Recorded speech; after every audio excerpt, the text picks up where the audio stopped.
Mata Air di Bayangan Bukit. Audiobook, novel silat. Cerita, Esa Mintarja. Bab 49. Kirangga Sutatama memperhatikan keping-keping baja di tangan Pangeran Senawasesa. Keping-keping baja yang diberinya bercincin yang dapat diselusupi jari-jari. Pangeran sekedar membuat pengeram-eram, berkata Kirangga. Sutatama, tetapi senjata seperti itu tidak akan banyak manfaatnya. Apalagi untuk melawan wedung pusakaku ini. Mungkin keping-keping baja seperti ini tidak bermanfaat bagi siapapun juga. Tetapi bagiku, senjata ini akan dapat aku pergunakan untuk menghadapi senjata apapun. Termasuk senjatamu itu, jawab Pangeran Senawasesa. Dalam pada itu, Kirangga Sutatama pun kemudian telah meningkatkan serangan-serangannya, sehingga dengan demikian maka pertempuran itu pun menjadi semakin cepat dan seru. Ternyata Kirangga Sutatama benar-benar menguasai senjatanya meskipun tidak begitu besar. Tetapi yang tidak terduga sama sekali oleh Kirangga, keping-keping baja di tangan Pangeran Senawasesa itu pun merupakan senjata aneh yang menggetarkan. Namun dalam pada itu, ternyata para pengikut Kirangga Sutatama telah jauh susut. Selain yang terluka parah, maka yang lain pun rasa-rasanya telah menjadi kehilangan harapan. Hanya karena Kirangga masih saja bertempur, pengikutnya tidak berani mengambil sikap meskipun mereka menyadari, kemungkinan yang paling buruk akan dapat terjadi atas mereka. Sementara kedua belah pihak bertempur pada saat-saat terakhir, mereka telah dikejutkan oleh derap kaki-kaki kuda. Bukan hanya seekor atau dua ekor kuda. Tetapi jauh lebih banyak. Dalam kesempatan terakhir dari pertempuran itu, Pangeran Senawasesa dan orang-orang yang bertempur di pihaknya telah dikejutkan oleh munculnya sepasukan prajurit berkuda. Prajurit Demak sebagaimana yang sedang bertempur melawan mereka. Gila, geram Jilitheng yang melihat pula kehadiran mereka. Kemarahan yang telah membakar jantungnya itu rasa-rasanya akan meledak melihat orang-orang berkuda itu. Jumlah mereka justru lebih banyak dari jumlah para pengikut Kirangga Sutatama yang hampir mereka selesaikan. Dalam pada itu, pertempuran itu telah menarik perhatian para prajurit berkuda yang datang kemudian itu. Dengan serta-merta iring-iringan Kupan langsung menuju ke arena yang sudah menjadi berat sebelah. Siapa mereka? Bertanya Pangeran Senawasesa kepada Kirangga Sutatama. Kirangga mengerutkan keningnya. Namun kemudian ia pun tertawa, jangan menyesal Pangeran. Kawan-kawanku telah datang untuk mengakhiri pertempuran ini. Dengan kehadiran mereka, maka niatku untuk membunuh Pangeran sudah barang tentu akan aku batalkan. Aku akan berusaha lagi menangkap Pangeran hidup-hidup. Pangeran Senawasesa menggeretakkan giginya. Dengan dahsyatnya ia pun kemudian meloncat menyerang. Ia bukan lagi menunggu dan menghindar. Tetapi ialah yang ingin menentukan akhir dari pertempuran itu. Ki Ajar Cinde Kuning pun menjadi berdebar-debar. Namun ia berkata di dalam hatinya, apakah aku masih harus membunuh dan membunuh lagi? Justru pada saat-saat hari-hariku menjadi semakin pendek oleh umurku. Tetapi bagaimanapun juga, ada sesuatu yang membebaninya pada saat itu. Ia sadar, betapa tinggi nilai benda-benda dan harta yang sedang diperebutkan itu. Karena itu, maka katanya pula kepada diri sendiri, pusaka dan harta benda itu perlu diselamatkan meskipun harus jatuh korban yang lebih banyak lagi. Mayat orang-orang Kendali Putih dan orang-orang Sanggar Gading, kemudian orang-orang Pusparuri dan prajurit-prajurit yang gila ini merupakan tebusan yang terlalu mahal. Namun dalam pada itu, Ki Ajar Cinde Kuning pun telah bersiap-siap. Menghadapi para pengikut Kirangga Sutatama ia masih berusaha untuk melumpuhkan mereka tanpa membunuhnya.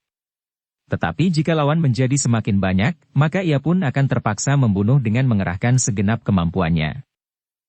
Kiai Kanti pun menjadi berdebar-debar pula. Bukan oleh kecemasan tentang dirinya. Ia masih mempunyai banyak harapan untuk dapat keluar dari pertempuran itu. Tetapi bagaimana dengan anak-anak muda yang sedang tumbuh itu? Bagaimana dengan anak gadisnya, Darwerdi dan Jilitheng? Tetapi tidak banyak kesempatan untuk merenung. Anak-anak muda di antara mereka pun telah menghentakkan kemampuan mereka menjelang kehadiran para prajurit berkuda itu. Sebenarnya lah sekelompok orang berkuda itu dengan kecepatan semakin tinggi telah mendekati arena. Dalam pakaian keprajuritan, mereka nampak berwibawa. Seorang senapati yang memimpin mereka, telah menggenggam pedang di tangannya. Ketika iring-iringan itu mendekati arena, maka senapati itu telah meneriakkan aba-aba sambil mengangkat pedangnya. Sejenak kemudian beberapa ekor kuda itu telah memencar. Mereka langsung mengepung arena itu tanpa turun dari kuda mereka, sementara di setiap tangan telah tergenggam pedang. Seorang yang berkuda di sebelah senapati yang memegang pimpinan itu membawa sebuah tunggul berbentuk seekor kuda yang berdiri pada kedua kaki belakangnya, dengan keadaan terpaksa akan dapat dipergunakan sebagai tombak yang berbahaya. Aku perintahkan kepada semua pihak untuk menghentikan pertempuran, terdengar senapati itu memekikkan aba-aba. Tidak ada gunanya, jawab Kirangga Sutatama, aku adalah Rangga Sutatama. Cepat, libatkan dirimu dalam pertempuran ini. Mereka adalah orang-orang Sanggar Gading yang berusaha menguasai harta benda kerajaan yang tidak ternilai harganya. Seperti yang memimpin pasukan itu mengerutkan keningnya. Ia berusaha mengamati orang yang menyebut dirinya Rangga Sutatama itu. Sebenarnya lah bahwa orang itu mempergunakan pakaian seorang Rangga dalam tugas keprajuritan. Dan sebenarnya lah orang itu adalah Rangga Sutatama. Kirangga, desis senapati itu. Kirangga Sutatama tegak sambil menengadahkan dadanya. Sekilas ia sempat memandang Pangeran Senawasesa yang termangu-mangu. Sementara itu, pertempuran itu pun seolah-olah telah berhenti dengan sendirinya. Kedua belah pihak menjadi ragu-ragu melihat sikap para prajurit berkuda yang mengepung mereka. Nah, bukankah kau mengenal aku Kirangga Dirgapati? Aku telah berada dalam kesulitan kali ini. Aku menghadapi sekelompok orang-orang Sanggar Gading yang kuat. Orang-orangku sama sekali tidak menduga bahwa di antara orang-orang Sanggar Gading terdapat orang-orang yang memiliki ilmu iblis, berkata Kirangga Sutatama. Orang yang disebut Kirangga Dirgapati itu termangu-mangu di atas punggung kudanya. Namun kemudian terdengar Pangeran Senawasesa berkata, adalah kebetulan bahwa yang datang kali ini pun orang yang sudah aku kenal. Kirangga Dirgapati, apakah kau tidak mengenal aku lagi? Kirangga Dirgapati mengerutkan keningnya. Ia melihat seorang dalam pakaian orang kebanyakan. Namun akhirnya lapun berdesis, Pangeran Senawasesa. Ya, sebelum pangeran itu menjawab Kirangga Sutatama telah mendahuluinya, sebuah permainan yang mengasyikkan dari Pangeran Senawasesa. Cerita tentang usaha mengambilnya dari istananya oleh sekelompok orang yang tidak dikenal adalah cerita Ngayawara. Ternyata Pangeran Senawasesa telah berusaha menghilangkan jejaknya pada saat pangeran itu meninggalkan Demak karena satu kepentingan pribadi dengan menyuruh para pengikutnya berpura-pura menculiknya. Adalah tidak mungkin bahwa sekelompok kecil pada waktu itu dapat menembus pertahanan para pengawalnya dan Pangeran Senawasesa sendiri, jika hal itu memang tidak dikehendaki oleh pangeran itu sendiri. Ternyata Kirangga Dirgapati menjadi termenung sejenak. Namun kemudian Pangeran Senawasesa menjawab, kau percaya cerita itu Kirangga Dirgapati? Kau adalah seorang senapati. Jika kau sempat melihat pertempuran ini barang sejenak, maka kau akan melihat bahwa orang-orang yang berpakaian seperti prajurit Demak di bawah pimpinan Kirangga Sutatama ini, sama sekali bukan prajurit. Kirangga Sutatama tertawa. Katanya, pangeran ingin meneruskan pertempuran ini? Dan pangeran ingin menunjukkan kepada Kirangga Dirgapati bahwa orang-orang Sanggar Gading mempunyai kelebihan sehingga pangeran akan dapat memaksa Kirangga Dirgapati untuk meninggalkan tempat ini karena ketakutan? Pikiranmu terlalu dangkal Kirangga Sutatama. Jika kau ingin mengelabui seseorang, pakailah cara yang agak lebih baik, sehingga tidak justru menumbuhkan kecurigaan seperti itu, berkata Pangeran Senawasesa. Tetapi sekali lagi Kirangga Sutatama tertawa. Katanya, ceritamu tamat sampai di sini pangeran. Pasukan Demak akan menyelesaikan tugas mereka sebaik-baiknya. Betapapun tinggi tingkat ilmu orang-orang Sanggar Gading yang ternyata telah kau pimpin sendiri, tidak akan dapat mengalahkan pasukan Demak yang banyak ini. Meskipun Kirangga Dirgapati tidak segarang dan sekasar aku sendiri. Pangeran Senawasesa menggeretakkan giginya. Ternyata Kirangga Sutatama adalah orang yang sangat licik. Orang yang sampai hati mempergunakan segala cara untuk mencapai maksudnya. Bahkan cara yang paling kasar dan kotor sekalipun. Namun dalam pada itu, Rahu telah melangkah maju mendekati Kirangga Dirgapati. Tetapi langkahnya terhenti ketika Kirangga itu menundukkan pedangnya sambil berkata, berhenti di tempatmu. Rahu berhenti beberapa langkah di hadapan Kirangga Dirgapati. Sementara Kirangga Sutatama berkata, orang itu sangat berbahaya. Kirangga Dirgapati mengerutkan keningnya. Namun tiba-tiba saja sebuah pisau belati yang kecil telah meluncur dari tangan Kirangga Sutatama. Pisau yang dilontarkan oleh seorang yang memiliki ilmu yang luar biasa. Tetapi Pangeran Senawasesa sempat melihat gerak yang cepat itu, sehingga dengan kecepatan yang seimbang, Pangeran Senawasesa meloncat sambil menyerang Kirangga Sutatama. Bagaimanapun juga, serangan Pangeran Senawasesa itu berpengaruh sehingga sasaran pisau itu tidak tepat seperti yang dibidiknya, justru karena Kirangga harus menghindari serangan Pangeran Senawasesa. Meskipun demikian, pisau itu masih sempat juga mengarah ke tubuh Rahu yang sama sekali tidak menduga bahwa Kirangga Sutatama akan melakukan satu tindakan yang paling tercela, justru pada saat ia tidak memperhatikannya. Justru pada saat ia memandang ujung pedang Kirangga Dirgapati yang menunduk itu. Pisau itu ternyata sempat juga menancap di lengannya. Sehingga terdengar Rahu mengeluh tertahan. Dengan serta-merta Kiai Kanti telah meloncat mendekatinya diikuti oleh Jlit Heng dan Ki Ajar Cinde Kuning yang cacat itu. Pai Hati mempergunakan segala cara untuk mencapai maksudnya. Bahkan cara yang paling kasar dan kotor sekalipun. Gila, geram Rahu. Namun sementara itu Ki Ajar telah menenangkannya, sementara Jlit Heng telah mencabut pisau itu atas persetujuan Rahu. Rahu menyeringai menahan sakit. Sementara Kirangga Sutatama menggeram, anak iblis. Kau harus mati sebelum kau dengan licik membunuh Kirangga Dirgapati. Namun dalam pada itu, tanpa menghiraukan darah yang mengalir di lengannya, Rahu telah melangkah lagi mendekati Kirangga Dirgapati sambil berkata lantang, aku memang bukan orang terkenal seperti Kirangga Sutatama. Mungkin kau tidak akan mengenal aku Kirangga Dirgapati. Namun adalah kebetulan sekali bahwa Kirangga Sutatama mengenal aku. Tetapi aku bersyukur bahwa tidak banyak orang yang mengenalku justru karena tugas sandiku. Tetapi dalam keadaan terpaksa seperti ini aku akan mengatakan kepada Kirangga, bahwa aku memiliki pertanda akan tugasku. Kirangga Dirgapati mengerutkan keningnya. Ketika Rahu membuka tangannya, nampaklah sebentuk cincin yang khusus, yang menjadi ciri tugas sandinya, yang hanya dikenal oleh beberapa orang senapati terpenting di Demak. Apakah Kirangga Dirgapati termasuk salah seorang senapati yang mengenal pertanda ini? Bertanya Rahu kemudian. Kirangga Dirgapati memandang cincin di jari Rahu. Agaknya dalam sikapnya sehari-hari, Rahu telah meletakkan pertanda pada cincinnya itu justru di bagian dalam, sehingga yang nampak pada bagian luarnya, seolah-olah ia memakai cincin sigar penjalin. Pangeran Senawasesa pun tertarik pada cincin di jari Rahu itu. Setelah beberapa lama Rahu bersamanya, namun Rahu tidak pernah menampakkan ciri tugas sandinya. Apalagi kepada orang-orang lain. Jlit Heng tidak terlalu tertarik dan heran melihat pertanda itu. Meskipun ia belum pernah melihat pertanda yang melekat pada cincin itu dan justru diletakkan di bagian dalam tangannya, namun Jlit Heng sudah tahu pasti, siapakah Rahu itu. Namun dalam pada itu, terdengar Kirangga Sutatama itu berkata, nah, bukankah orang itu benar-benar telah bersiap untuk mengelabui setiap petugas yang berhasil mencium rencana buruknya? Kirangga Dirgapati. Ia juga telah menunjukkan cincin itu kepadaku. Tetapi aku tidak mempercayainya.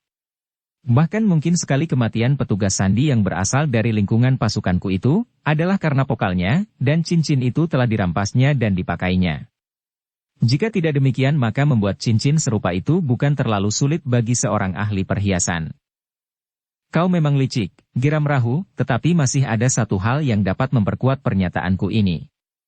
Kau tidak membawa pertanda apapun. Lihat, pasukan Kirangga Dirgapati ditandai dengan sebuah tunggul dari pasukan berkuda. Nah, tunggul apa yang kau bawa sekarang ini jika kau benar-benar sedang dalam tugas kerajaan dengan membawa pasukan sebanyak itu? Wajah Kirangga Sutatama menjadi merah. Namun sebelum ia menjawab terdengar Kirangga Dirgapati berkata, ternyata aku tidak mengenal kau. Tetapi cincin di tanganmu telah membuat aku yakin akan tugasmu. Adalah tidak mustahil bahwa seorang petugas sandi tidak dikenal oleh orang lain yang tidak berhubungan langsung dengan tugasnya. Tetapi pertanda yang kau bawa itu menyatakan tentang dirimu. Sebenarnya kita tidak perlu terlalu banyak berbincang tentang Kirangga Sutatama. Yang aku ketahui tentang Kirangga adalah keterbatasan tugas-tugas yang dapat dilaksanakan. Karena itu, aku pun semula merasa heran bahwa ia berada di sini mengemban tugas yang berat itu. Namun sebenarnya lah bahwa aku mendapat perintah untuk melacak peristiwa yang terjadi di Lumban untuk membuktikan berita tentang peristiwa yang menggemparkan yang terjadi antara kelompok-kelompok yang sedang bersaing dalam ketamakannya. Di antaranya adalah Sanggar Gading, Kendali Putih dan Pusparuri, di samping pihak orang-orang Lumban sendiri. Aku pernah berada di lingkungan orang-orang Sanggar Gading, berkata Rahu, anak muda yang bernama Jit Heng ini pun pernah berada di lingkungan Sanggar Gading pula. Tetapi kami memasuki padepokan itu atas dasar tugas-tugas kami. Omong kosong, teriak Kirangga Sutatama, semuanya omong kosong, kalian tidak tahu apa-apa tentang tugas-tugasku. Namun Kirangga Dirgapati menjawab dengan jelas dan pasti, Kirangga Sutatama. Aku percaya bahwa Kirangga masih seorang prajurit. Tetapi aku tidak percaya bahwa Kirangga mendapat tugas untuk menangani masalah orang-orang Sanggar Gading atau persoalan yang timbul di daerah Lumban. Wajah Kirangga Sutatama menjadi semakin merah. Tubuhnya menjadi bergetar menahan kemarahan yang bergejolak di dalam dadanya. Namun ia tidak dapat mengabaikan kenyataan bahwa ia sudah tidak mempunyai kekuatan lagi untuk melawan. Jangankan pasukan Demak yang kemudian datang, sedangkan untuk melawan Pangeran Senawasesa dan orang-orang yang menyatakan diri mereka telah membantu Pangeran Senawasesa itu pun ia telah mengalami kesulitan. Tetapi ternyata bahwa Kirangga Sutatama bukan orang yang mudah mengalah. Karena itu, dengan jantung yang bergelora ia berkata lantang, baiklah. Ternyata aku menghadapi orang-orang licik dan pengkhianat. Kirangga Dirgapati, apakah kau juga termasuk orang-orang yang memburu harta benda itu dengan kedok tugas-tugas keprajuritanmu? Jika demikian, biarlah aku mempertahankan hak kerajaan yang seharusnya kembali kepada Demak. Karena itu, maka marilah kita buktikan, siapa di antara kita yang benar-benar mendapat tugas dari Panglima Pasukan Demak untuk mengusut peristiwa yang terjadi di Lumban. Marilah kita buktikan, siapakah di antara kita berdua prajurit Linuih yang pantas menjunjung perintah Sultan. Apa maksudmu Kirangga Sutatama? Berkata Kirangga Dirgapati. Kita buktikan dengan perang tanding, jawab Kirangga Sutatama.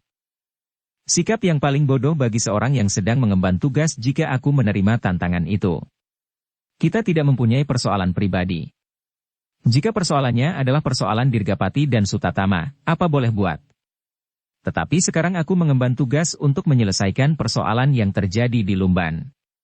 Namun karena aku sekarang langsung menghadapi persoalan yang tidak dapat aku abaikan, maka persoalan ini pun akan aku tangani pula, jawab Kirangga Dirgapati. Licik, pengecut, teriak Kirangga Sutatama, kau tidak berhak berbuat seperti itu. Kirangga Sutatama, berkata Kirangga Dirgapati, aku terpaksa menangkap Kirangga dan para pengikut Kirangga. Apakah mereka benar-benar prajurit Demak atau bukan?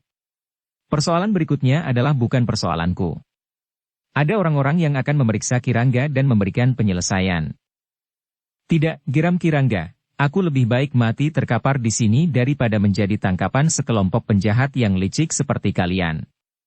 Baru sekarang aku percaya bahwa kelompok orang-orang Sanggar Gading benar-benar telah menyusup di antara para senapati Demak.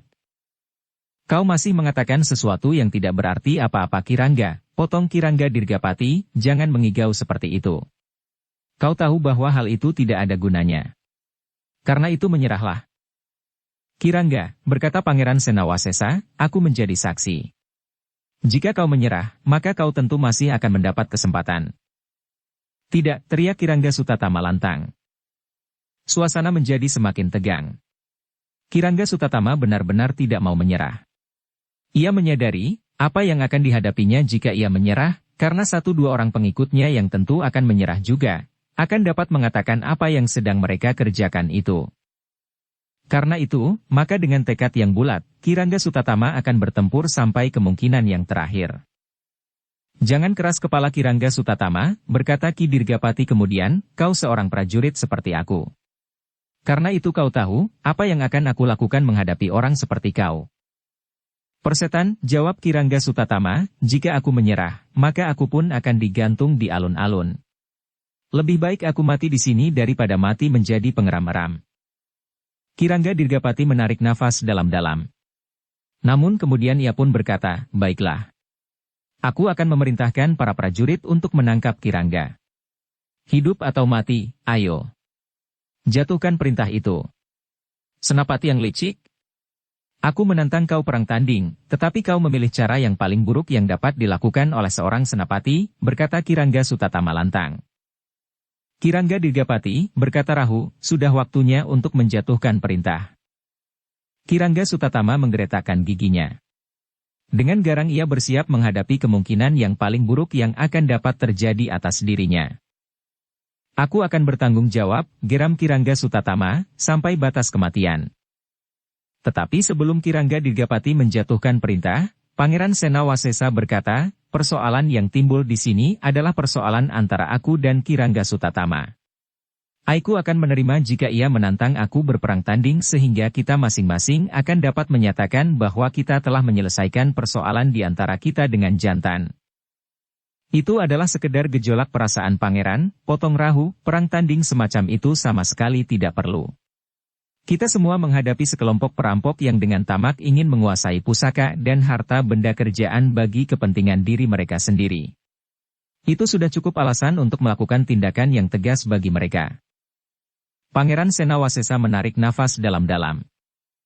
Namun sementara itu, Kirangga Dirgapati telah mengangkat senjatanya sebagai isyarat kepada prajurit-prajuritnya untuk bertindak. Dalam pada itu, Kirangga Sutatama pun kemudian berteriak nyaring, bunuh mereka semua. Jangan beri ampun kepada seorang pun di antara mereka. Dengan garangnya Kirangga Sutatama telah siap meloncat menghadapi Kirangga Dirgapati yang masih berada di punggung kudanya. Sementara para prajuritnya telah bergerak semakin maju beberapa langkah. Namun dalam pada itu, tidak seorang pun pengikut Kirangga Sutatama yang bergerak melakukan perintahnya. Semua pengikutnya masih tetap berdiri termangu-mangu dengan senjata yang tunduk di tangan. Kirangga Sutatama tertegun melihat sikap para pengikutnya. Sekali lagi ia berteriak dengan kemarahan yang memuncak. Tetapi ternyata bahwa para pengikutnya yang melihat kenyataan yang akan mereka hadapi lebih baik memilih meletakkan senjata mereka daripada melakukan perintah Kirangga Sutatama. Cepat, teriak Kirangga Sutatama, kalian tidak perlu lagi berbelas kasihan. Tetapi para pengikutnya masih tetap berdiri tegak di tempatnya. Kemarahan Kirangga Sutatama tidak lagi dapat dikendalikan. Gelora di dadanya rasa-rasanya akan memecahkan jantungnya. Oleh kemarahan dan putus asa, maka Kirangga Sutatama telah mengambil satu sikap yang mengejutkan. Yang tidak terduga sama sekali. Dengan loncatan panjang, tiba-tiba saja Kirangga Sutatama telah menyerang Pangeran Senawasesa yang berdiri termangu-mangu. Pangeran Senawasesa terkejut. Untunglah bahwa ia masih sempat mengelak. Namun ternyata bahwa Kirangga yang putus asa itu telah memburunya sambil berteriak lantang kepada para pengikutnya, jangan menjadi pengecut. Cepat, bergeraklah. Teriakan itu ada juga pengaruhnya. Namun ternyata bahwa orang-orang yang menyebut diri mereka penolong Pangeran Senawasesa itu pun telah bergerak pula. Sementara para prajurit Demak pun mengepung semakin rapat, karena itu, maka mereka pun telah mengurungkan segala niat untuk meneruskan peperangan. Mereka sudah benar-benar kehilangan kemauan untuk bertempur, karena dengan demikian mereka tidak akan mempunyai harapan apapun lagi. Karena itu, maka tidak seorang pun yang menolak perintah yang kemudian diteriakan oleh Kirangga Dirgapati, semua meletakkan senjatanya. Para pengikut Kirangga Sutatama itu pun telah melepaskan senjata mereka. Beberapa orang prajurit Demak itu pun telah meloncat turun dari kuda mereka. Kirangga Dirgapati sendiri juga turun dari kudanya. Namun ia tidak segera dapat bertindak. Pertempuran antara Kirangga Sutatama dan Pangeran Senawasesa pun menjadi semakin seru. Kemarahan dan dendam Kirangga telah tersalur dalam gerak dan teriakan-teriakan yang kasar. Keduanya telah bertempur dengan segenap kemampuan. Kirangga meloncat-loncat dengan garangnya. Senjata pendek ditanganinya menyambar-nyambar dengan cepat. Namun sekali-sekali mematuk mendebarkan. Tetapi ujung senjata itu setiap kali membentur telapak tangan Pangeran Senawasesa yang dialasi dengan sekeping baja. Bahkan ketika Pangeran Senawasesa telah sampai ke puncak ilmunya, maka keping baja itu tidak saja menahan serangan senjata Kirangga Sutatama, namun sekali-sekali telah menyentuh pergelangan tangan Kirangga yang menggenggam senjatanya itu. Kirangga Dirgapati tidak segera bertindak. Para prajuritnya telah mengumpulkan orang-orang yang menyerah. Namun ternyata tidak seorang pun yang mengganggu pertempuran yang sedang berlangsung itu. Dengan demikian, seolah-olah memang telah terjadi perang tanding. Kirangga Sutatama benar-benar ingin membunuh Pangeran Senawasesa. Pangeran itu sudah tidak ada artinya lagi baginya. Ia tidak akan dapat menangkapkan hidup-hidup dan apalagi memeras keterangan daripadanya tentang pusaka dan harta benda yang tidak ternilai harganya itu, karena Kirangga Dirgapati dan prajurit-prajuritnya sudah menunggu. Karena itu, maka satu-satunya kepuasan yang dapat dicapainya sebelum ia digantung di alun-alun adalah membunuh pangeran itu. Tetapi Pangeran Senawasesa benar-benar sudah siap menghadapi lawannya yang kehilangan segala harapan. Jika semula Pangeran Senawasesa masih berharap untuk dapat menundukkan lawannya tanpa membunuhnya, maka ketika pertempuran menjadi semakin seru dan keras, pangeran itu tidak mendapat banyak kesempatan untuk terlalu banyak mengekang diri. Karena itu, maka akhirnya Pangeran Senawasesa telah benar-benar sampai ke puncak kemampuannya. Ketika senjata Kirangga mematuk leher Pangeran Senawasesa, maka dengan tangkasnya pangeran itu memukul tajam senjata lawannya ke samping, sekaligus meloncat dan menyerang dengan kakinya. Tetapi Kirangga pun cepat menghindar. Ia berputar di atas sebelah kakinya, sementara kakinya yang lain terayun menyambar Pangeran Senawasesa yang tidak berhasil mengenai lawannya. Namun tangan Pangeran Senawasesa dengan cepat melindungi lambungnya. Kirangga menyadari, jika kakinya tersentuh keping baja di telapak tangan lawannya, maka kulit daging kakinya tentu akan terkelupas. Karena itu, maka ia pun segera menarik kakinya. Namun dengan satu putaran senjatanya lah yang terayun mengarah ke dada. Pangeran Senawasesa surut selangkah. Tetapi Kirangga tidak sempat memburunya, karena pangeran itu pun segera meloncat maju. Kirangga Dirgapati menahan nafasnya. Yang dilihatnya adalah pertempuran yang cepat dan mendebarkan. Semakin lama semakin seru. Apalagi ketika keduanya telah menghentakkan segala kemampuan atas kekuatan segenap tenaga cadangan yang ada. Kekuatan mereka sudah bukan lagi kekuatan orang kebanyakan. Dorongan tangan mereka bagaikan dorongan air bah menghantam bendungan sementara kekuatan ayunan serangan mereka, bagaikan guguran batu di lereng pegunungan. Luar biasa, berkata Kirangga Dirgapati di dalam hati, sebenarnya lah Kirangga Sutatama memiliki kemampuan di atas dugaanku. Seandainya aku membiarkan gejolak perasaanku, maka aku tentu akan melayani tantangannya untuk berperang tanding. Dengan jujur aku harus mengakui bahwa kemampuannya melampaui kemampuanku secara pribadi. Namun agaknya ia telah terbentur pada kemampuan yang tidak dapat dilampauinya. Bahkan setiap kali Kirangga mengumpat jika terasa tangannya tersentuh keping baja di telapak tangan Pangeran Senawasesa. Dalam pada itu, Ki Ajar Cinde Kuning, Kiai Kanti dan orang-orang yang bersamanya termangu-mangu menyaksikan pertempuran yang seru itu. Namun dalam pada itu, ketajaman penglihatan mereka telah membuat mereka agak tenang. Jika Pangeran Senawasesa tidak melakukan kesalahan, maka ia tentu akan dapat menyelesaikan pertempur itu. Meskipun keduanya tidak terikat dalam perang tanding, sehingga tidak ada hambatan apapun seandainya satu atau dua orang melibatkan diri dalam pertempuran itu. Namun agaknya Pangeran Senawasesa yang merasa dirinya seorang prajurit sebagaimana Kirangga Sutatama akan merasa tersinggung karenanya. Dengan demikian, maka orang-orang yang sejak semula telah membantunya itu hanya dapat menyaksikan pertempuran itu dengan berdebar-debar. Tetapi Kirangga Dirgapati agaknya bersikap lain. Ia ingin persoalan itu cepat selesai. Karena itu, maka ia pun telah melangkah mendekati arena dengan pedang teracu. Jangan ganggu kami, geram Pangeran Senawasesa. Aku tidak mempunyai banyak waktu Pangeran, jawab Kirangga Dirgapati. Aku akan melakukan tugasku sebaik-baiknya dengan waktu yang paling singkat yang dapat aku lakukan. Aku akan menyelesaikannya, sahut Pangeran Senawasesa. Tidak ada waktu untuk membiarkan perasaan Pangeran meronta dalam kenyataan waktu yang terlalu sempit ini, jawab Kirangga Dirgapati.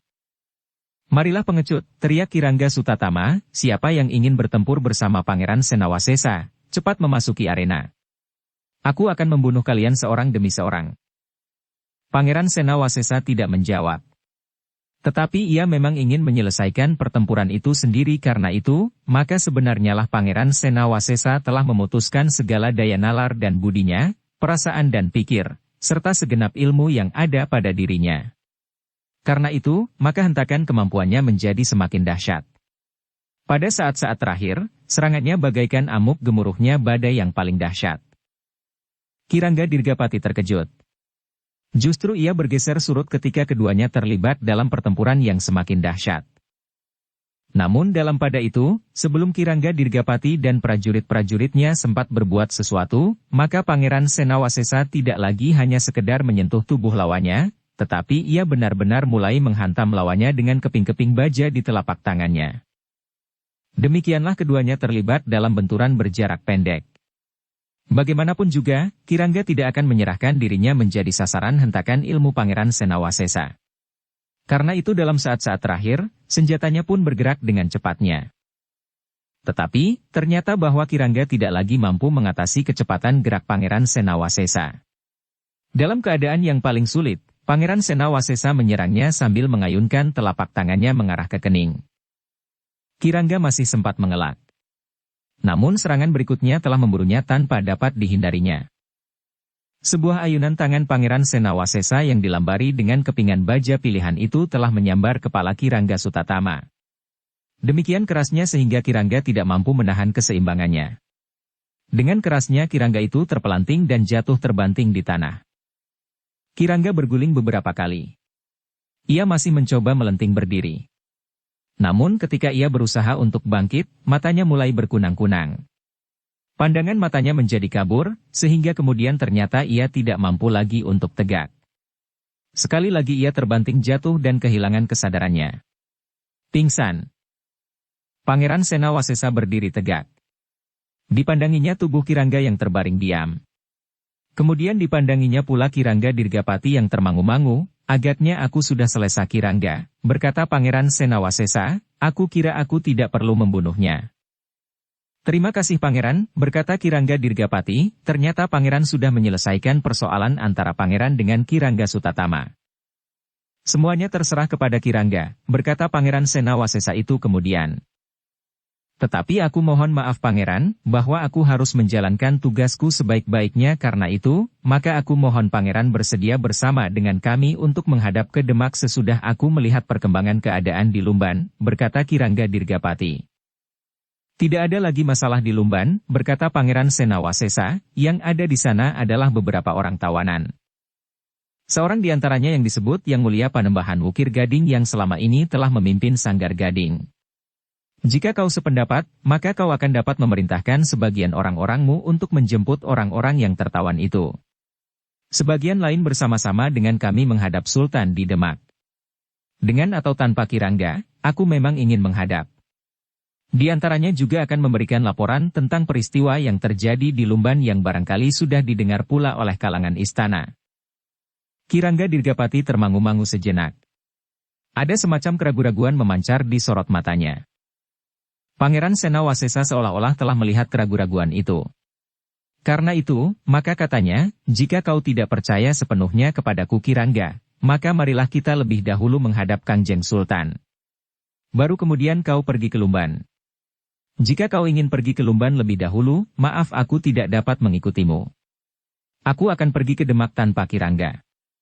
Aku akan pergi bersama-sama orang-orang yang telah menolongku dan terlibat ke dalam peristiwa yang rumit ini. Kirangga termangu-mangu sejenak. Kemudian katanya, tetapi aku mendapat perintah untuk melihat keadaan di Lumban. Itu adalah tugasku yang pertama. Namun demikian aku tidak dapat menyingkir dari keterlibatan persoalan yang aku hadapi di sini, karena aku yakin bahwa persoalan ini pun tidak terlepas sama sekali dari peristiwa-peristiwa yang telah terjadi di Lumban. Pangeran Senawasesa memandang Kirangga dengan tajamnya. Namun kemudian katanya, terserah kepadamu.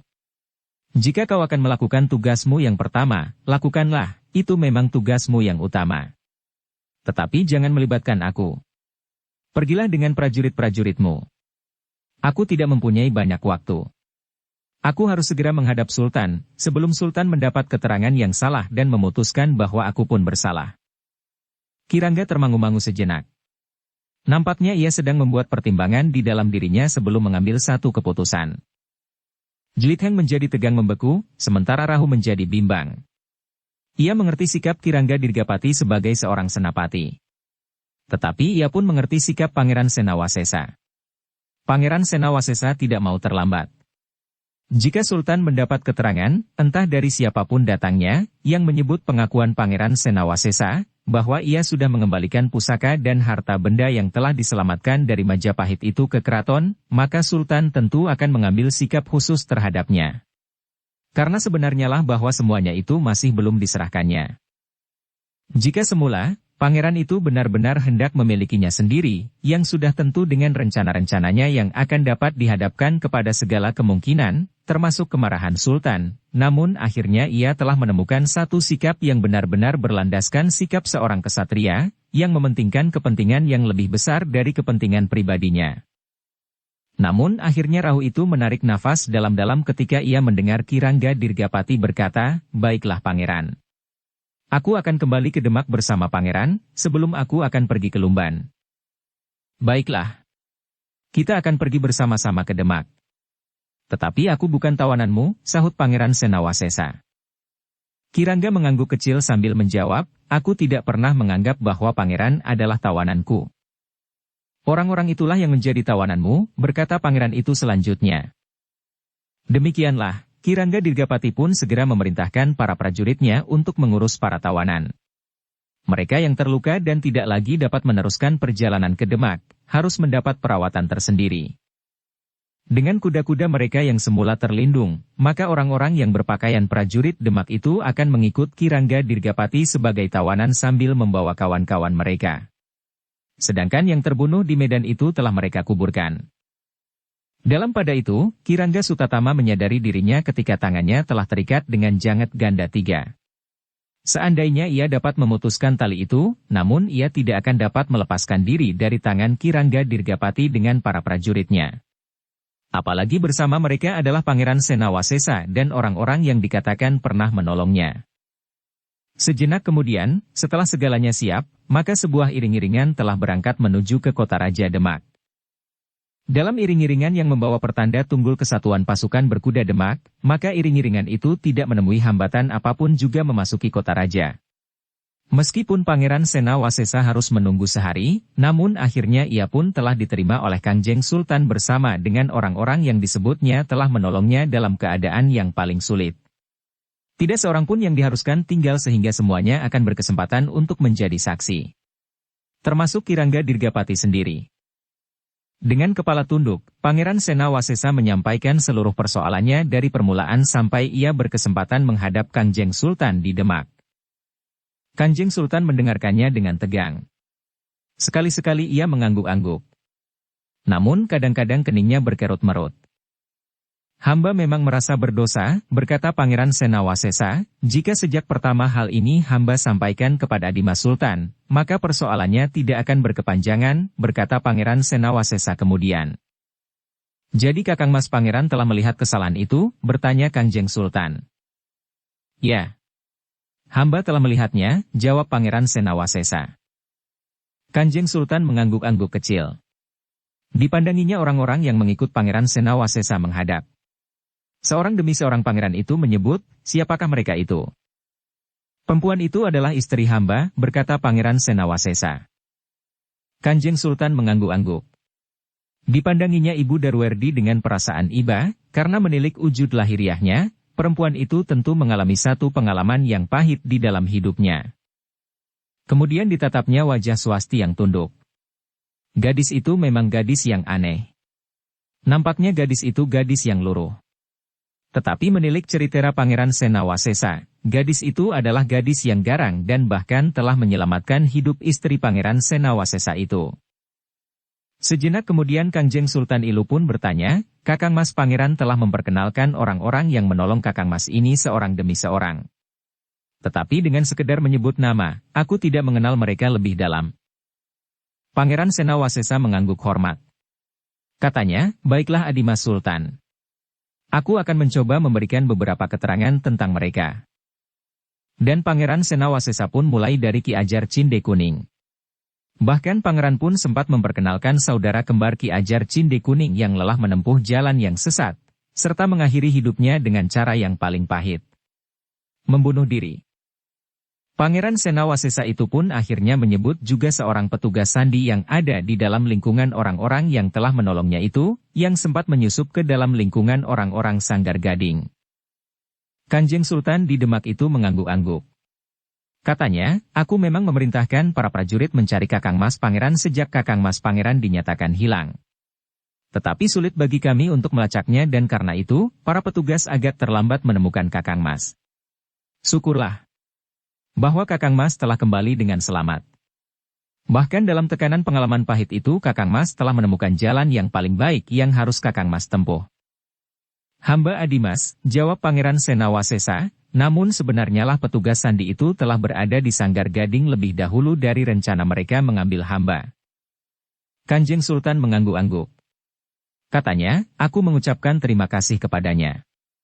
Tetapi dalam rangka tugas yang manakah, maka orang itu berada di Sanggar Gading? Adimas dapat bertanya kepada orang itu, jawab Pangeran Senawasesa. Ketika Sultan memandangi Rahu yang tunduk, Pangeran Senawasesa pun berkata, Rahu, kau dapat melaporkan tugas yang kau jalankan.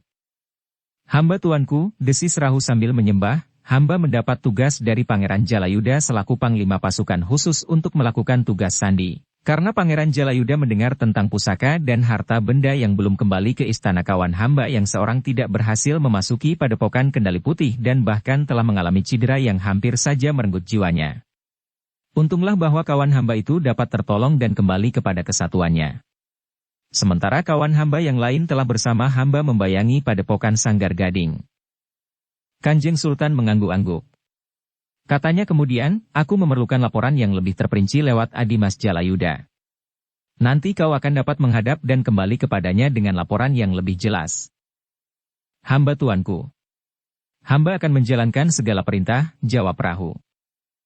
Namun dalam pada itu, ketegangan telah mencengkam ketika Kanjeng Sultan berkata, Kakang Mas Pangeran. Banyak persoalan yang ingin aku katakan. Tetapi aku hanya ingin mengatakannya kepada Kakang Mas Pangeran. Sehingga setelah pertemuan ini, aku akan berbicara khusus dengan Kakang Mas Pangeran. Aku tidak ingin memperkecil arti sanak kadang yang ada di sini. Tetapi karena persoalannya menyangkut hubungan antara aku dan Pangeran Senawasesa yang telah melakukan satu kesalahan, maka aku terpaksa berbicara tanpa ada orang lain. Pangeran Senawasesa menarik nafas dalam-dalam. Ia memang tidak akan luput dari hukuman atas kesalahannya. Dan itu sudah diketahuinya. Namun bagaimanapun juga ia telah merasakan satu kemenangan yang dapat memberinya satu kebanggaan. Ia telah memenangkan perjuangan melawan ketamakan yang hampir saja mencengkam nalar dan budinya. Namun dalam pada itu, ternyata Rahu masih juga mempunyai satu masalah yang ingin disampaikan kepada Kanjeng Sultan. Karena itu dengan suara bernada ragu, ia berkata, ampun tuanku. Dalam kesempatan ini hamba masih akan menyatakan satu hal ke hadapan tuanku. Kanjeng Sultan di Demak itu memandang Rahu dengan tajamnya. Kemudian dengan ragu-ragu Kanjeng Sultan itu bertanya, apa yang masih ingin kau sampaikan? Tentang diri kami masing-masing Kanjeng Sultan, jawab Rahu. Katakan, perintah Kanjeng Sultan. Rahu memandang Jelit Heng sekilas. Kemudian katanya, tentang anak muda ini tuanku. Bagaimana dengan anak muda itu? Bertanya Sultan pula. Rahu menarik nafas dalam-dalam, sementara Jelit Heng menjadi gelisah. Sebenarnya ia tidak ingin disebut apapun juga di hadapan Kanjeng Sultan. Ia lebih suka dikenal sebagai Jelit Heng, anak kabuyutan Lumban. Namun dalam pada itu, Rahu telah berkata, tuanku. Anak muda ini mempunyai pertanda cakra surya candra. Kanjeng Sultan terkejut. Dipandanginya Jelit Heng dengan tajamnya. Kemudian dengan nada dalam ia bertanya, benarkah demikian anak muda?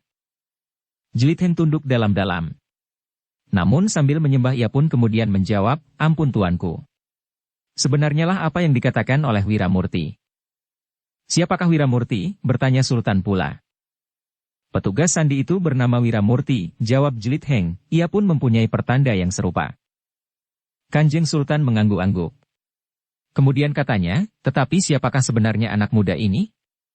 Ia tentu bukan seorang prajurit Majapahit pada waktu itu, karena umurnya masih terlalu muda. Sehingga dengan demikian apa hubungannya dengan pasukan terpilih yang mempunyai ciri cakra surya candra? Anak muda itu adalah Candra itu sendiri tuanku. Ia adalah putra Pangeran Surya Sangkaya yang bergelar kuda Surya Anggana di peperangan. Anak muda itu adalah Raden Chandra Sangkaya, jawab Rahu. Kanjeng Sultan di Demak itu mengangguk-angguk.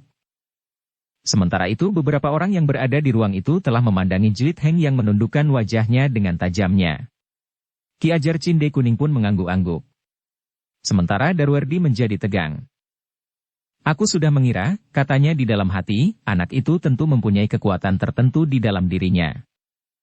Namun dalam pada itu, Kiai Kanti dan Swasti sama sekali sudah tidak terkejut lagi. Mereka sudah mengetahuinya bahwa anak muda itu adalah seorang yang memiliki darah keturunan Majapahit dalam tataran yang tinggi. Hampir di luar sadarnya Darwerdi memandang ke arah Swasti. Ada semacam sentuhan di hatinya. Nama itu akan menarik perhatian Swasti. Justru karena Jlit Heng juga seorang keturunan bangsawan dari Majapahit. Tetapi Darwerdi menjadi heran. Swasti seolah-olah tidak peduli sama sekali terhadap nama dan gelar itu. Tidak ada kesan apapun yang tergores di wajahnya. Dalam pada itu, maka Kangjeng Sultan pun kemudian berkata, banyak hal-hal yang tidak terduga yang telah kalian bawa menghadap. Pangeran Senawasesa mengangguk-angguk. Memang mengejutkan bahwa anak muda itu adalah seorang putra dari Pangeran Surya Sangkaya. Dengan demikian, maka Pangeran Senawasesa merasa jantungnya bagaikan berkerut seolah-olah Pangeran Surya Sangkaya yang bergelar kuda Surya Anggara, yang lelah menyerahkan nyawanya untuk mempertahankan Majapahit, telah melihat apa yang dilakukannya dengan wajah yang sedih.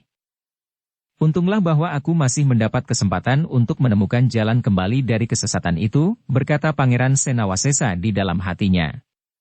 Lalu, jika tidak, maka aku benar-benar seorang yang paling hina. Mereka yang berkorban tanpa pamrih, sementara aku yang tidak berbuat banyak, telah dikuasai oleh pamrih yang berlebihan. Dalam pada itu, maka sejenak kemudian Kangjeng Sultan pun berkata aku minta kalian tetap tinggal di istana ini untuk beberapa lama. Bagaimanapun juga sepantasnya aku mengucapkan terima kasih kepada kalian dengan cara yang berguna. Bukan sekedar ucapan terima kasih di bibir tanpa mempunyai arti bagi kalian masing-masing. Hamba telah menyaksikan satu peristiwa yang akan sangat bermanfaat bagi hamba. Hamba merasa mendapat bekal pada saat-saat terakhir hamba, berkata Ki Ajar Cinde Kuning, karena itu. Sebenarnya lah hamba sudah merasa mendapat limpahan kemurahan hati tuanku. Sehingga dengan demikian, sebenarnya hamba ingin mohon diri. Apabila setiap saat tuanku memerlukan hamba, maka hamba akan menghadap. Tetapi Kangjeng Sultan menggeleng. Katanya, jangan sekarang.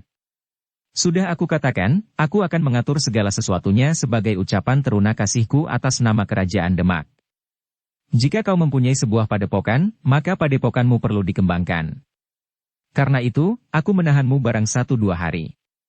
Aku akan berbicara dengan Pangeran Senawasesa, dengan Pangeran Jalayuda dan dengan putra Pangeran Surya Sangkaya yang bergelar kuda Surya Anggana. Aku juga minta Kiai Kanti dan Kisanak yang lain untuk tinggal barang 1-2 hari. Ki Ajar Cinde Kuning tidak dapat memaksa. Karena itu, maka ia pun hanya dapat mengangguk hormat sambil menyembah. Kacanya, hamba akan menjalankan segala perintah tuanku. Demikianlah, maka ternyata orang-orang yang menyertai Pangeran Senawasesa itu masih harus tinggal. Tetapi ada di antara mereka yang sekaligus menghadapi pimpinan langsung mereka. Rahu yang bernama Wiramurti itu harus menghadap Pangeran Jalayuda bersama Semi dan seorang kawannya. Sementara Jlit Heng ternyata masih harus meyakinkan dirinya kepada orang-orang yang mendapat tugas untuk menelitinya. Salah Rahu, berkata Jlit Heng di dalam hatinya, aku tidak memerlukan apa-apa dengan gelar itu.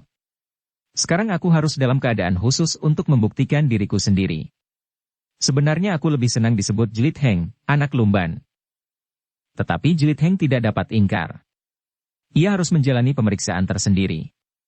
Namun selama itu Pangeran Senawasesa pun telah menjalani pemeriksaan khusus pula tentang pengakuannya atas pusaka dan harta benda yang diperebutkan dan telah menimbulkan banyak korban itu. Dalam pada itu, selagi Pangeran Senawasesa harus menjalani pemeriksaan di tempat yang tidak dapat dikunjungi oleh siapapun, yang langsung dilakukan oleh Sultan sendiri bersama beberapa orang kepercayaannya, sementara Jeliteng pun dalam waktu yang lain harus membuktikan pengakuannya. Maka orang-orang lain yang datang bersama mereka telah ditempatkan di sebuah bangsal di lingkungan Istana Demak. Ibu Darwerdi yang ada di antara mereka selalu merasa cemas tentang keadaan Pangeran Senawasesa. Mungkin Sultan telah mengambil satu keputusan yang akan sangat berat bagi pangeran itu. Namun ternyata Pangeran Senawasesa sendiri merasa bahwa dengan demikian beban perasaannya justru menjadi ringan, ia sudah mempertanggungjawabkan kesalahannya terhadap negerinya. Hampir saja ia telah melakukan satu kesalahan yang tidak lain dari sebuah pengkhianatan. Hamba menyerahkan segalanya kepada kebijaksanaan Adimas Sultan, berkata Pangeran Senawasesa, hamba telah merasa sangat bersalah. Namun Sultan tidak mengambil keputusan sendiri. Ia telah berbicara dengan beberapa orang terpenting di Demak. Dalam pada itu, dengan bukti-bukti yang ada, maka Sultan di Demak pada kesempatan lain telah menerima dan meyakini bahwa Jelit Heng memang putra Pangeran Surya Sangkaya yang bergelar kuda Surya Anggana. Sehingga dengan demikian, maka anak muda itu tidak dapat dituduh telah memalsukan dirinya untuk kepentingan tertentu. Kau mendapat kesempatan untuk mengajukan permintaan bagi dirimu sendiri, berkata Kangjeng Sultan, kau telah membantu dengan kemauanmu sendiri, tanpa pamrih menemukan pusaka dan harta benda yang tidak ternilai harganya. Kau berhak untuk diangkat menjadi pangeran atas dasar gelar kehormatan dan Demak akan menyediakan sebuah istana bagimu. Jelit Heng menundukkan kepalanya. Satu kehormatan yang tidak ada taranya. Dengan menyembah ia menjawab, hamba hanya dapat mengucapkan beribu terima kasih tuanku. Namun dalam pada itu, ketika ia berada di antara orang-orang yang datang bersamanya, maka betapa hatinya menjadi kecewa. Dalam kegelisahan, maka Darwerdi berusaha untuk menenangkan hati ibunya. Bukan saja Darwerdi, tetapi Swasti telah ikut pula membantunya. Bahkan hiburan yang paling memberikan ketenangan kepada ibu Darwerdi itu adalah justru hubungan anaknya dengan Swasti, gadis yang luar biasa yang telah menyelamatkannya dari kematian. Mudah-mudahan ikatan yang ada di antara mereka akan dapat dikukuhkan, berkata ibu Darwerdi di dalam hatinya. Sebenarnya lah menurut pengamatan Jelit Heng yang diam-diam selalu mengikuti hubungan antara keduanya, rasa-rasanya memang tidak akan ada kesempatan lagi baginya. Karena itu, maka dengan hati yang pahit ia telah menentukan sikapnya sendiri terhadap kesempatan yang telah diberikan oleh Kangjeng Sultan, tentang gelar kehormatan dan istana yang akan diberikan kepadanya sebagaimana bagi seorang pangeran. Semuanya itu tidak akan ada gunanya lagi bagiku, berkata Jelit Heng di dalam hatinya. Dalam pada itu, ternyata Kangjeng Sultan dan beberapa orang pemimpin tertinggi kerajaan, telah mengambil satu keputusan bagi Pangeran Senawasesa. Kangjeng Sultan telah mengampuni segala kesalahannya. Penderitaan lahir dan batin selama ia berada di tangan orang-orang Sanggar Gading telah diperhitungkan sebagai satu hukuman yang pantas bagi pangeran itu. Kegelisahannya tentang anak perempuannya yang ditinggalkannya merupakan beban yang paling berat. Karena itu, maka akhirnya Pangeran Senawasesa pun telah mendapatkan kebebasannya. Pada saat yang demikian, Jelit Heng mendapat satu kepastian. Pangeran Senawasesa akan berbicara dengan Kiai Kanti tentang anak gadis pengembara itu. Bagaimanapun juga Pangeran Senawasesa tidak akan dapat menolak ikatan perasaan di antara anak laki-lakinya dengan gadis Kiai Kanti. Aku akan mempersilahkan kalian singgah di rumahku, berkata Pangeran Senawasesa. Tetapi bagaimana dengan putri pangeran? Bertanya Ibu Darwerdi, apakah putri akan dapat menerima kami? Aku akan berbicara kepadanya, jawab Pangeran Senawasesa, apalagi ia sudah tidak beribu lagi. Mudah-mudahan ia dapat menerima satu kenyataan yang barangkali tidak pernah dipikirkannya sebelumnya. Karena itu Ki Ajar Cinde Kuning, Kiai Kanti dan kalian yang lain bersedia singgah, maka kalian akan dapat membantuku membuka pikiran anak gadisku. Ia tentu sudah terlalu lama menungguku. Ternyata orang-orang itu tidak pernah menolak permintaan Pangeran Senawasesa. Bahkan Kangjeng Sultan pun telah menganjurkan kepada mereka untuk memenuhi undangan itu. Namun dalam pada itu, maka Kangjeng Sultan di Demak pun tidak lupa untuk memberikan pertanda terima kasihnya kepada orang-orang yang telah dengan tidak langsung ikut mengembalikan harta benda dan pusaka yang tidak ternilai harganya itu ke Demak. Karena pusaka dan harta benda itu akan sangat gunanya untuk membina perkembangan Demak selanjutnya sebagai kelanjutan kekuasaan Majapahit yang tidak dapat dipertahankan lagi. Kepada Ki Ajar Cinde Kuning Kangjeng Sultan di Demak itu berkata, Ki Ajar. Tidak ada yang dapat aku berikan yang lebih bermanfaat bagi Ki Ajar, selain membangun padepokan yang telah Ki Ajar miliki. Ki Ajar itu menarik nafas dalam-dalam. Namun kemudian sambil menyembah ia menjawab, ampun tuanku. Memang tidak ada yang lebih baik bagi hamba selain sebuah padepokan. Tetapi menurut perasaan hamba, padepokan hamba telah menjadi cacat seperti tubuh hamba. Hamba sama sekali tidak mendendam kepada adik hamba, apalagi setelah adik hamba tidak ada lagi. Tetapi padepokan itu akan selalu memberikan kenangan pahit bagi hamba dan bagi para penghuninya. Kangjeng Sultan yang telah mendengar cerita tentang Ki Ajar Cinde Kuning itu memaklumi perasaannya, sementara Ki Ajar meneruskan, hamba tidak akan dapat memasuki lagi padepokan yang telah pernah disebut padepokan Macan Kuning tuanku. Aku mengerti Ki Ajar, sahut Kangjeng Sultan, jika demikian maka aku dapat menduga, bahwa Ki Ajar lebih baik membuka sebuah padepokan baru daripada mempergunakan padepokan yang telah ternoda itu. Ki Ajar Cinde Kuning termenung sejenak. Namun kemudian katanya, ampun tuanku. Hamba masih akan merenungi hidup ini untuk beberapa lama. Pada saatnya mungkin hamba akan membangun sebuah padepokan yang akan dapat memberikan tempat kepada hamba untuk menyalurkan ilmu sederhana yang ada pada diri hamba. Ki Ajar, berkata Kangjeng Sultan, kau tidak usah menunggu lebih lama. Bukan maksudku untuk membeli jasamu. Aku mengerti bahwa kau melakukan pengabdianmu tanpa pamrih sama sekali. Tetapi aku pun mengerti bahwa kau memerlukan sebuah padepokan itu. Ki Ajar mengangguk-angguk kecil. Kemudian jawabnya, hamba hanya dapat mengucapkan beribu terima kasih tuanku. Sudah barang tentu hamba tidak akan menolak hadiah yang akan tuanku berikan. Hamba memang masih mempunyai beberapa orang adik seperguruan.